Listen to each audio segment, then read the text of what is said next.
Si vous étiez là il y a 2 ans, elle est déjà intervenue, c'était passionnant. Je vous demande... Elle est présidente de la commission médicale de la FFE, médecin du sport, ancien médecin conseil de la jeunesse et sport en région Bretagne, copilote du plan régional Breton Sport Santé. Merci d'écouter. Co-auteur de 2 livres Sport Santé. Je ne vais pas pouvoir vous expliquer précisément de quoi elle parle parce que je n'en ai aucune idée. Je vous demande d'accueillir celle qui va parler de la littératie physique, Madame Sophie Chat, s'il vous plaît, applaudissements.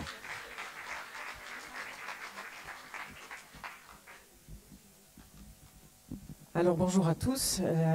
Après cette journée et demie bien chargée, on va continuer avec un sujet qui n'est pas forcément beaucoup plus léger, on va le voir, mais la solution est sans doute plus légère grâce à nos chevaux.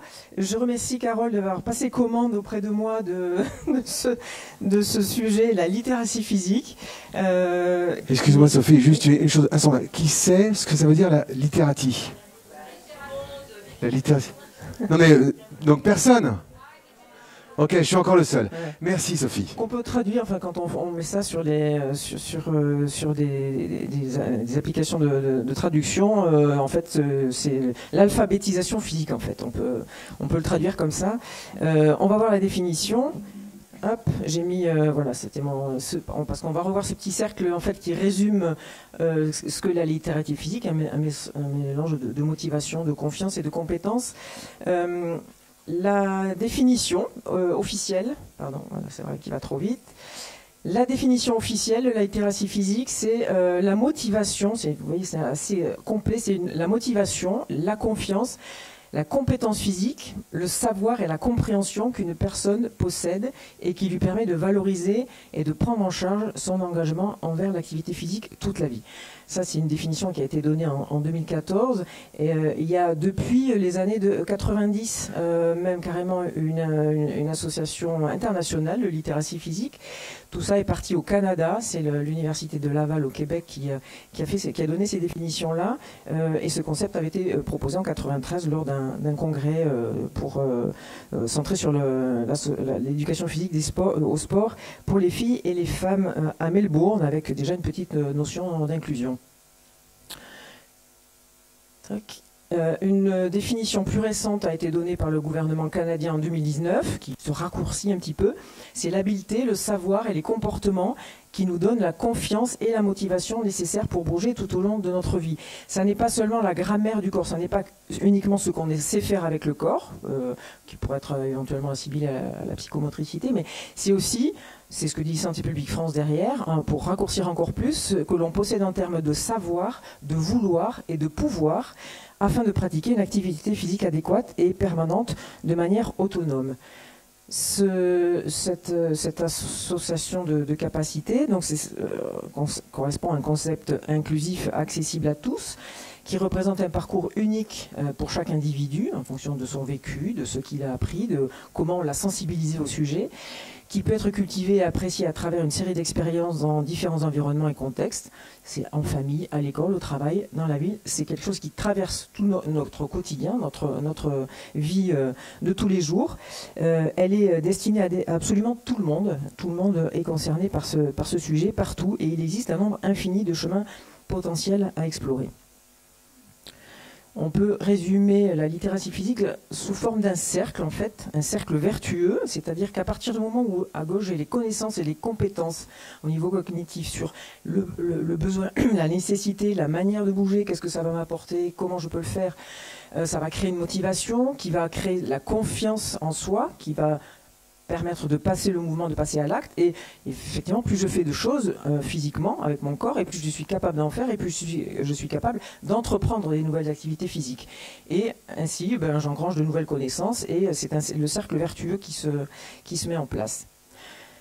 En fait, moi j'ai entendu parler de la littératie physique, on voit que pourtant ça date déjà des années 90. Hein. En 2019, lorsque j'étais en poste à la jeunesse et sport, en faisant une revue de presse, hein, à partir de cet article qui était sorti dans une revue canadienne en 2019, qui s'intitulait « Courir, sauter, lancer, des habiletés qui se perdent chez les enfants ».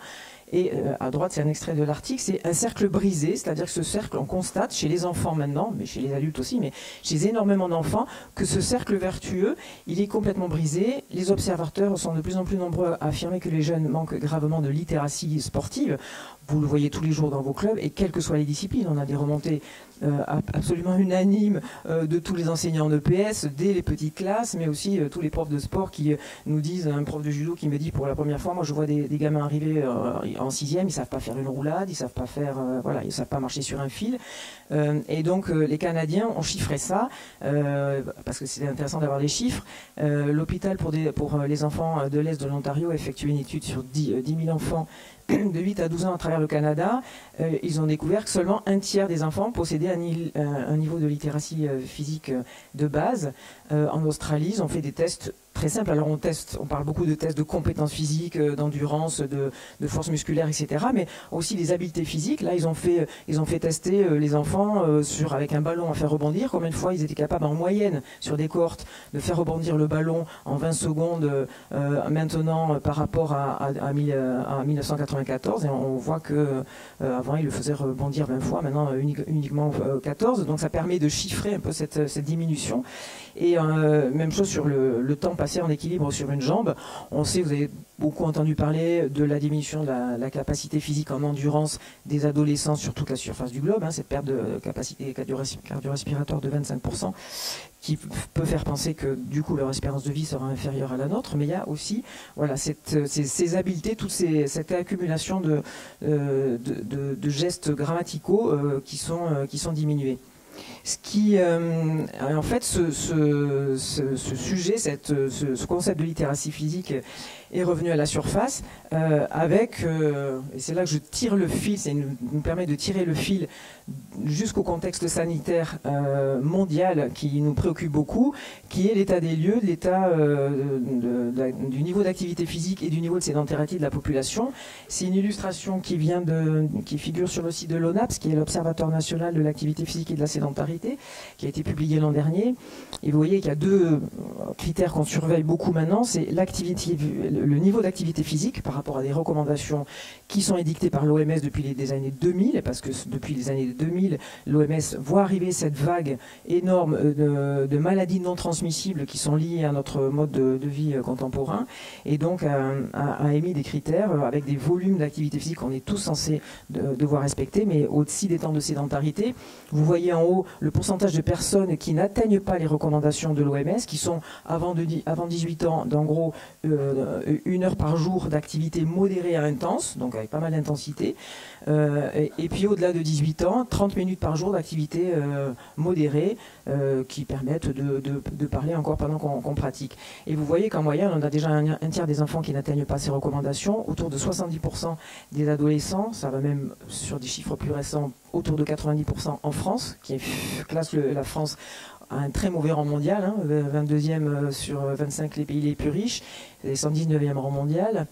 Et puis après, chez les adultes, 40% des gens, à peu près partout, c'est d'ailleurs 40% des femmes qui n'atteignent pas les recommandations de 30 minutes d'activité modérée par jour, et 25% des hommes. Il y a toujours ce gap entre les garçons et les filles, entre les hommes et les femmes, et qui commence très tôt d'ailleurs.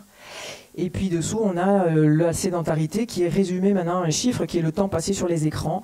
Et on voit, alors c'est des déclaratifs, donc on peut penser que c'est très sous-estimé, très sous-évalué. Les adolescents déclarent 5h23, mais quand ils sont honnêtes et qu'ils regardent sur leur smartphone le temps d'écran affiché, c'est plutôt 8h, 9h. Donc c'est ce temps qui explose, qui fait qu'on en est là où on en est, avec 2 jeunes sur 3 et un adulte sur 3 qui cumulent les 2 facteurs de risque que sont à la fois l'inactivité et la sédentarité. Le fait de ne pas avoir un volume d'activité suffisant et passer beaucoup trop de temps assis, qui sont 2 facteurs de risque indépendants qui s'aggravent l'un et l'autre. Alors j'ai pris juste des couvertures de journaux des dernières semaines, des toutes dernières semaines. Vous avez entendu parler d'une publication qui est sortie dans le Lancet sur l'explosion de l'obésité dans le monde. Marianne a titré Demain tous obèses. Le Figaro dessus aussi, un rapport souligne l'urgence à agir contre l'obésité mondiale. 6 adultes sur 10 pourraient être obèses ou en surpoids d'ici 2050. Je souligne qu'en France, on a déjà passé, l'excès de poids est devenu la normalité, puisqu'on a plus de 50% de gens qui sont en surpoids ou obèses. On a 17 ou 18% d'obèses chez les adultes et plus de 35% de gens qui sont en surpoids. Donc c'est plus fréquent maintenant d'être en surpoids ou obèse que d'être normopondéré, avec des chiffres qui vont continuer à exploser. On attend, voilà, avec une maladie qui elle-même engendre 15 ou 18 maladies que sont le diabète de type 2, l'hypertension artérielle, etc. Donc toutes ces maladies du monde moderne qui sont liées à notre mode de vie. D'autres titres tout récents, 200 femmes décèdent chaque jour d'une maladie cardiovasculaire contre 33 qui meurent d'un cancer du sein. Les maladies cardiovasculaires tuent 8 fois plus les femmes que le cancer du sein. C'est la première cause de mortalité chez les femmes. Une femme sur 3 meurt d'accident cardiaque ou d'accident vasculaire cérébral. Ça n'est pas identifié par la population, mais c'est en tout cas un facteur de risque majeur. C'est une préoccupation de la Fédération française de cardiologie. Le diabète de type 2, c'est pareil. On a 4 millions de gens qui vivent avec un diabète de type 2. Et vous voyez les chiffres en bas qui sont cités d'un article de Santé publique France. On attend 520 000 personnes supplémentaires en diabète entre 2015 et 2021, donc ça, d'ici 2027. Et 28% des patients sont diagnostiqués au stade de complications donnant lieu à des hospitalisations, alors qu'on pourrait, avec l'activité physique, couper court à tout ça et faire en sorte d'intervenir beaucoup plus tôt dans la prévention. L'idée, c'est vraiment d'intervenir effectivement en prévention primaire avant d'avoir à gérer les complications. On en a parlé un petit peu hier avec le président de la Ligue contre le cancer. Les chiffres préoccupants des cancers chez les moins de 50 ans, on en entend beaucoup parler en ce moment. Donc là, j'ai repris un extrait du journal qui est cité en bas à gauche, là, British Medical Journal of Oncology. En France, on a 4 millions de gens qui vivent avec un cancer ou qui en ont guéri. Et on constate qu'en 30 ans, entre 1990 et 2019, on a eu une augmentation de cas de cancer chez les moins de 50 ans de 80%. Et une augmentation de la mortalité de 28%. Heureusement, tous les nouveaux cas ne meurent pas parce que dans l'espace, on progresse sur les traitements et on a beaucoup progressé sur les traitements, notamment du cancer du sein, sur les mélanomes, sur les lymphomes, etc. Mais on a, vous voyez, 5 cancers là qui explosent, côlon, sein, utérus, estomac, pancréas. Ce qu'on remarque, c'est que le diagnostic est fait plutôt tardivement. Quand on s'adresse à des gens de 40, 45 ans, on n'y pense pas forcément. Donc il y a une certaine errance médicale qui fait qu'on les prend encore un peu trop tard. Les prévisions, c'est d'augmentation encore 30% de plus entre 2020 et 2030. Le groupe d'âge le plus exposé, ce sont les quadragénaires. C'est eux qui ont commencé à cumuler suffisamment de facteurs de risque et qui cumulent aussi les facteurs de risque anciens.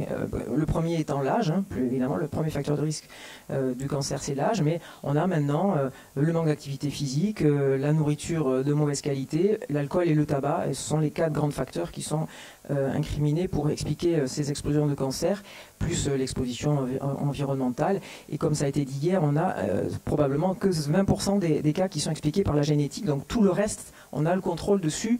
C'est lié à notre mode de vie. La santé mentale, du coup, je passe un petit peu vite, mais on en entend parler tous les jours. Plan de santé mentale à Paris en ce moment. Alors, comment on aide les gens sur les savoirs? On a dit il faut les savoirs, les vouloirs et les pouvoirs. Les savoirs, il faut informer les gens sur les recommandations d'activité physique, les recommandations sur la sédentarité et les effets bénéfiques sur la santé. Les recommandations d'activité physique, je les ai dit tout à l'heure, ce sont les recommandations de l'OMS. À partir de 18 ans, c'est 30 minutes d'activité physique modérée par jour. Modérée, c'est voilà, je suis un peu essoufflé, un peu le cœur s'accélère un peu, mais sans plus. Et 2 fois par semaine, un peu de renforcement musculaire. Sur la sédentarité, c'est se lever au maximum toutes les 2 heures, si possible quelques minutes, toutes les 30 minutes, c'est encore meilleur, c'est pas toujours applicable, mais ce sont les recommandations. Ce tableau-là, qui est pris sur le site de l'ONAPS, résume tous les bienfaits de l'activité physique. Une activité physique régulière, 30 minutes d'activité modérée par jour. Vous voyez, ça joue à peu près sur toutes les maladies qu'on a évoquées, les maladies chroniques, à commencer par, de manière générale, la mortalité, toutes causes confondues, diminution de 30% de la mortalité prématurée, mais on a une diminution de 25 à 30% de toutes les maladies cardiovasculaires, d'à peu près tous les cancers, et aussi sur les troubles anxieux et dépressifs. L'activité physique est plus efficace que les antidépresseurs. Sur une dépression légère à modérée, les médecins sont censés en prescrire avant de prescrire des antidépresseurs. Donc tout le monde devrait avoir connaissance de ces effets-là, ça devrait faire partie de notre littératie. De diapo rapide pour expliquer pourquoi ça fonctionne. On sait chimiquement comment ça fonctionne. Quelqu'un qui est inactif, sédentaire, va accumuler de la graisse intra-abdominale qui est un tissu endocrine qui va libérer plein de molécules, dont des molécules, les adipokines, qui vont créer de l'inflammation, agresser tous les organes et créer toutes les maladies dont on a parlé, qu'on a évoqué. À l'inverse, quelqu'un qui bouge, qui fait fonctionner ses muscles, va libérer plein d'autres cytokines, des myokines, qui vont agir positivement sur la structure de l'os, sur la connexion cérébrale, etc. et sur la sensibilité à l'insuline, par exemple. Le vouloir, c'est sans doute le plus dur, c'est comment on fait passer les gens du vouloir, de ces connaissances-là à vouloir se mettre en action et à la mise en action réelle. J'ai pris juste une étude, une enquête de l'INGEP qui est datée de l'an dernier, je crois, quand on demande aux gens pourquoi vous ne bougez pas. Alors il y a de multiples réponses. Si on veut faire simple, souvent ce que disent les gens, c'est j'ai pas le temps ou j'ai pas envie. Il y a énormément de gens, Gina a parlé de traumatisés tout à l'heure, des traumatismes qui s'ignorent, des mini-traumatismes peut-être, mais il y a énormément de gens qui ont été traumatisés par le sport scolaire et qui vous disent moi je suis pas sportif, je veux pas faire de sport, donc j'oublie, ne me parle même pas de sport ou de bouger. Vous voyez que cela coûte trop cher, vient en 5e ou 6e position, et c'est le cas dans beaucoup d'enquêtes. En fait, le frein financier n'est pas le premier frein, ça vient souvent assez loin dans les raisons. La raison, c'est j'ai pas envie ou je sais pas comment m'y prendre et j'ai pas le temps. Les solutions, c'est dans la vie de tous les jours, les transports actifs, à l'école, au travail, dans la vie, tout ce qui est proposé par de multiples plans, proposés en interministériel, les plans de déplacement, les mesures qui sont prises à l'école pour essayer d'augmenter un peu l'activité physique, bien que ce soit un peu laborieux. Et puis la pratique encadrée, donc la pratique encadrée, c'est le sport santé, et on va le voir avec l'équitation santé. Ça c'est l'OMS, vous voyez le plan OMS 2018-2030 qui dit partout, qui cite en permanence ce mot actif, créer des sociétés actives, créer des mouvements, des environnements actifs, c'est mettre la population en mouvement, faire adopter la mobilité à un maximum de gens. C'est ce que dit la stratégie nationale sport santé à l'échelon français, améliorer l'état de santé de la population en favorisant l'activité physique et sportive de chacun au quotidien, avec ou sans pathologie, à tous les moments de la vie. Tout le monde est concerné et tout le monde doit trouver un moyen de pratiquer à sa mesure, à proximité de chez soi. Et c'est ce qui a été mis en place avec cette stratégie nationale. Il y a deux axes principaux: la promotion de la santé et du bien-être par l'activité physique et sportive. Donc c'est informer et sensibiliser, ça tout le monde doit le faire à grande échelle, à toutes les occasions de la vie, rappeler toutes ces notions, toute la base de tout ce plaidoyer scientifique. Et puis développer l'offre. Il faut que chaque individu puisse trouver dans un rayon raisonnable de 5 à 10 km une offre sportive, sport santé, adaptée à ce qu'il est capable de faire et ce qu'il a envie de faire, qui ne correspond pas forcément au sport de compétition et même au sport de loisir. Tous ces gens qui vous disent je ne me sens pas sportif, j'ai besoin de me mettre en mouvement mais je ne sais pas vers qui aller, ils ne vont pas venir vers des sports, vers des clubs classiques. Donc il faut absolument développer l'offre sport santé et la faire savoir, la faire connaître et la montrer, et montrer des exemples positifs. Donc l'équitation santé a intégré le médico-sport, qui est le dictionnaire des disciplines sportives déclinées en sport santé. Il y a plus de 50 fédérations sportives qui ont décliné leur discipline sportive en sport santé. Donc vous avez du tennis santé, du basket santé, du volley santé, vous avez du rugby sans contact, du judo sans les chutes, etc. Donc tout le monde a fait l'effort de déconstruire un peu sa discipline, de proposer autre chose. Il faut oublier ce qu'on se faisait avant et proposer autre chose. C'est ce qu'on a fait en intégrant le médico-sport l'an dernier. avec en premier lieu l'équitation marché. Tous ces gens qui ne veulent pas sortir de leur canapé, qui ne sortent pas de chez eux, qui prennent la voiture pour aller acheter leur baguette de pain, on va leur dire venez dans les centres équestres, vous allez trouver des poneys, des chevaux avec qui marcher, on va déjà aller les chercher au champ, on va faire du pansage, on va les faire bouger, on va faire bouger les bras, les jambes, donc des choses très très simples, tout ce que vous savez très bien faire avec vos cavaleries, ensuite éventuellement on les met à cheval et on peut faire de l'attelage si on a l'équipement, mais ça commence par quelque chose de très simple, c'est vraiment la mise en mouvement. Avec ces figures que vous connaissez de l'équifile, hein, mais ce qu'on voit, c'est que quand on fait bouger un cheval dans l'équifile, l'individu à côté, le pratiquant, il bouge. Il oublie qu'il bouge parce qu'il veut faire bouger son cheval, il oublie qu'il se met en mouvement, comme c'est le cas en tennis santé, où par exemple sur un quart de terrain, on va les faire bouger avec des balles en mousse et des grandes raquettes. On s'en fiche, les gens, parce qu'ils se mobilisent avec un objectif d'aller faire déplacer l'animal, vont faire des pas qu'ils n'auraient pas fait, en tout cas, s'ils étaient restés chez eux dans leur canapé. Voilà, donc la condition, l'intérêt sur la santé, vous la connaissez tous. Déjà, le pansage, on a évidemment la formidable connexion avec l'animal, on est allé le chercher au champ, on le brosse, on fait du grooming, et malgré tout, avec ça, on développe un certain nombre de capacités, de littératie du coup, hein, je sais bouger, je sais utiliser mes bras, je sais, il y a de la proprioception, il y a de la coordination, il y a des nouvelles acquisitions, le système musculo-squelettique, on le connaît, ça c'est l'avantage supplémentaire, et puis les fonctions cognitives et l'intérêt psychosocial, puisque la santé, comme le dit l'OMS, hein, c'est le total bien-être physique, psychique et social, et quoi de mieux que le contact social avec l'animal, avec le groupe, avec la nature, pour développer et aller chercher tous ces bienfaits. Donc la conclusion, c'est la littératie physique, c'est un concept apparemment évident qui coule de source. On se dit, mais est-ce qu'on a vraiment besoin d'expliquer tout ça? Oui, on en est venu à un point où on a besoin de réexpliquer aux gens que c'est bien de prendre soin de sa santé, qu'il faut bouger, que ça fait partie, le corps humain est fait pour bouger. Beaucoup de gens l'ont vraiment beaucoup bien oublié. Que c'est un cheminement pour appréhender le sport santé et l'activité physique favorable à la santé, ce qu'on l'appelle comme on veut, que c'est une dimension extrapolable, hein, on peut parler de littératie nutritionnelle parce qu'on en est là aussi, il faut réapprendre aux gens à se nourrir, à apprendre à cuisiner, à utiliser les légumes, à manger, etc. Et de plus largement la littératie en santé. Et puis l'objectif, c'est un peu le One Health, c'est que si on prend soin, on apprend aux gens à prendre soin d'eux-mêmes, à prendre soin des chevaux, à prendre soin de tout le monde, ils vont se respecter, ils vont respecter les chevaux, ils vont respecter l'environnement, ça sera bon pour la santé de tout le monde, et on a tout à y gagner, nous, nos chevaux et la nature. Voilà. Merci beaucoup. Merci beaucoup Sophie.